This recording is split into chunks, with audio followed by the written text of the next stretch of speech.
wabyanga wabyemera ibi bintu ngiye kukubwira uko ari bitatu ni ibintu udashobora kugura uko waba umeze kose ibyo waba utunze byose waba utunze bya mirenge waba ukize bingana iki ariko ibi bintu uko ari bitatu ni ibintu udashobora kugura ushobora gukora ibyo ushaka ushobora kugura ibyo ushaka bindi runaka bitandukanye ibyo ngiye kukubwira ushobora kubaho mu buryo runaka ushaka ushobora kwambara uko ushaka ushobora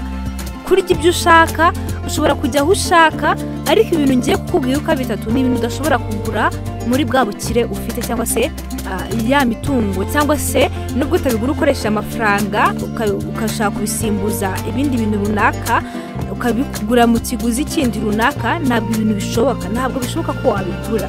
reka rero n'abatindiye reka mbahe ikaze kuri Media Empire waba uri mushya waba usanzwe dukurikirana reka mbahe ikaze mwese mugiye kubana natwe muri iyi nsanganyamatsiko y'uyu munsi cyangwa se mu gice twahariye utuntu n'utundi muri kumva kuri mikoro nk'ibisanzwe nti isingizwe Edith nimucikwe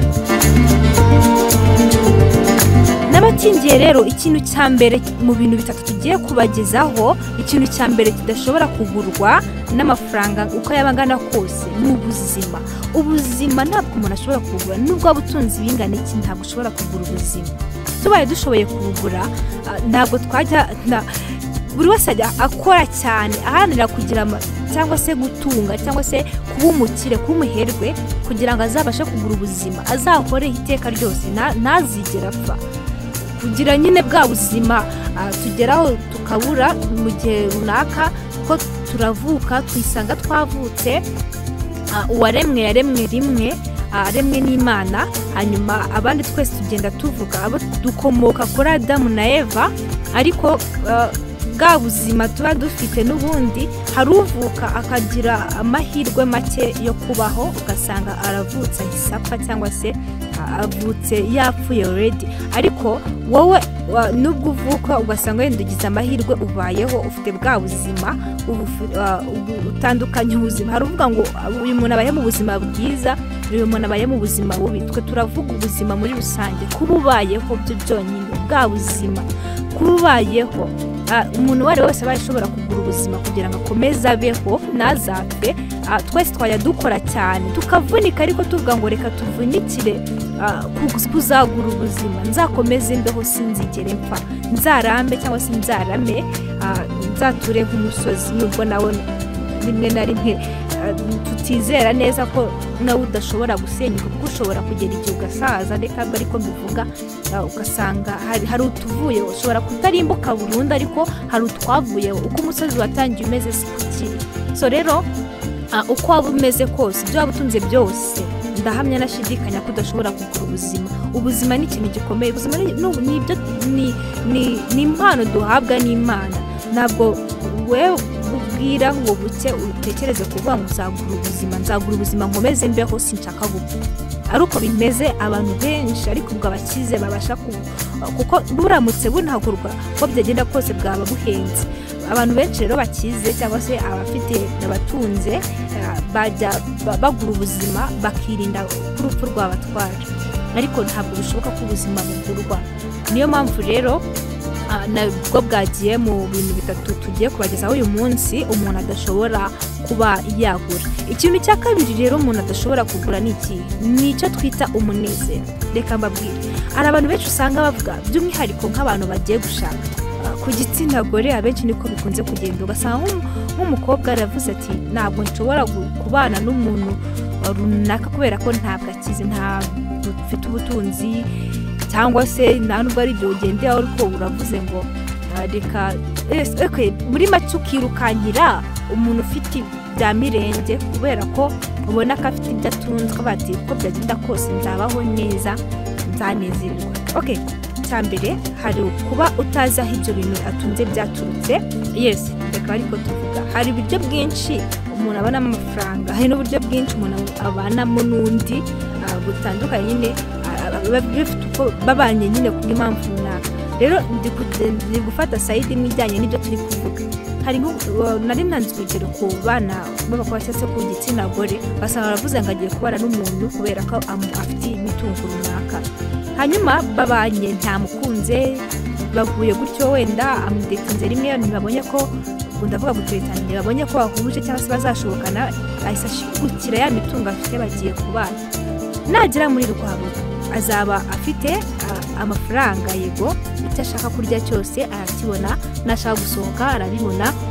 nashaka gutembera arabibona, ariko nagira umwaku cyangwa se nagira amahirwe make, reka nikoresha ijambo umwaku kubera ko ari n'abitizera ko umwaku ubaho, reka mvuge ngo amahirwe make, nagira amahirwe make akagera muri rwo ugasanga ntiyumvikanye n'umugabo, akagerera amajoro amukubita, wenda bitewe n'icyo batari kumvikanaho runaka, ejo cyangwa ejo bundi ugasanga nyine muri make bagasanga bari gushwana. Uyu munsi amuhaye amafaranga, amuhaye amafaranga, aragiye aguze imyambaro, aguze ibintu runaka akunze, arishimishije, ejo barasohokanye, ari kumugerageza kumushimisha, ariko still ugasanga hari ukuntu yifitemo agahinda muri we bitewe n'uko hari ibyo nyine atabasha bitewe n'ibyo adahuza n'umugabo we, cyangwa se ugasanga hari ikindi kintu cyamubujije umunezero. Urugero, reka tuvuge urubyaro. Ndaruvuze urubyaro, ariko nicyo kintu nari buze kugarukaho nanone nyuma y'uko mvuye kuri iki cya kabiri cy'umunezero, ariko reka bari gukoresha. Ushobora kuba warabanye n'umuntu gutyo, atari no kuvuga ngo wari umukurikiyeho ubutunzi, ariko wenda ukaba nyine mukaba mwarabanye mukanayakorera amafaranga mukayegeraho mukagera ku bintu byinshi, ariko mukaba mudafite mwarabuze urubyaro, mukaba nta mwana mufite. Icyo kintu ndatekereza nta muntu n'umwe cyashimisha muri iyi si. Abenshi barabana bavuga bati turabana tutata tugira n'umwaka dushaka uburyo tubyara umwana, umwana ejo tugire babiri batatu, bitewe n'uko na bwa butunzi mufite cyangwa se bya bindi mutunze mushaka no kugira abo muzabisigira igihe muzamutakira, kubera ko twamaze kubona ko ubuzima butagurwa. So niba muri urwo rugo rero mukaba mufite ibintu byose, aho mujya murahajya nta kibazo, murambara uko mushaka, murarya icyo mushaka, ariko mukaba mudafite umwana, ndatekereza icyo kintu ntabwo kizatuma mubaho munezero. Muzajya muhorana nyine agahinda muvuga muti natwe iyo tuba tumeze nk'abandi tuba dufite natwe umwana. So rero ntabwo ntekereza ko amafaranga ufite, bwa butunzi ufite buzakugurira umunezero. Niyo mpamvu navuze ni mu bintu bitatu udashobora kugura ni umunezero. Uzajya ugenda ufate amafaranga ujye kwinezeza, ujye mu bandi winezeze, uvuge ngo ndanezerewe by'ako kanya, icyo gihe uri kwirengagiza nyine bya bintu byagutera stress, bya bintu byo kuvuga ngo ntabwo ufite umwana. Ariko nutaha umunsi umwe 2 3 uzagarukana za ntekerezo, uzumva za ntekerezo zakugarutsemo, cyangwa se unazigira ukiri hahandi wasohokeye. Ushobora gusohoka wagera hahandi ugasanga ahandi wasohokeye hari abandi basohokeye bafite abana bari guseka nabo bari kwishima. Wari ugize uko ugiye kunezerwa, ugiye kwirengagiza ibitakumereye neza cyangwa se ibitakunejeje byose, ubundi unezerwa, ariko nubwo wagiye kugushakisha, ubwo turavuga ko wagiye kugura umunezero, nubwo wagiye kugura uwo munezero, ariko ntabwo bishoboka rero ko umunezero wawugura. Cyari ikintu cya kabiri rero mu bintu bitatu umuntu adashobora kugura uko yaba ameze kose. Ikintu cya gatatu nari nakivuze, ariko nakivuze ndi gutanga urugero ku bijyanye no kuba umuntu atagura umunezero. Ikintu cya gatatu ari nacyo cya nyuma nicyo twita urubyaro. Mu by'ukuri nk'uko twari twabivuze, ntabwo umuntu uwo ari we wese washatse yakwishimira kubona atabyara cyangwa se kubona atabyaye. Bonera no kwihanganisha cyangwa se gukomeza abantu mwese mudukurikiranye muri kumva ibi ngibi kandi mukaba muri situation nk'iyi yo kuba mwarabuze urubyaro. Nukuri birababaza, wenda baravuga ngo kari kurundi karahandurika, bavuga agaho kari kurundi karahandurika. Iyo umuntu avuga akababaro ke nyine kajyanye no kuba atarabyaye cyangwa se no kuba yarabuze urubyaro, ushobora kubyumva kumva nyine ko nyine ukabibona ko abaye nawe ko utawishyira mu kintu ko bandanye birambabaje ndabaye kudafite, ariko agahinda nyirizina, agahinda kanya ko burya kaba gafitwe na wa muntu nyirizina. So rero urubyaro narwo niba nyine utabyara, wenda kubw'ibibazo runaka, hari abagira ibibazo wenda ugasanga babyizigiyemo, hari abagira ibibazo bigasanga wenda ikindi kibazo runaka icyo cyose gituma nyine abantu batabyara, ku buryo nyine uko wakora kose, aho wavuriza hose, uko wabigenza kose, ntibishoboka ko nyine ushobora kubyara. Ibyo bintu rero niba bidashoboka nubwo waba utunze iki nubwo waba utunze amafaranga angana ati ariko ntabwo ushobora kujya kugura urubyaro. Abenshi ibyo nabonye bakora cyangwa se bamwe na bamwe mu babuze urubyaro ni ukuba bafata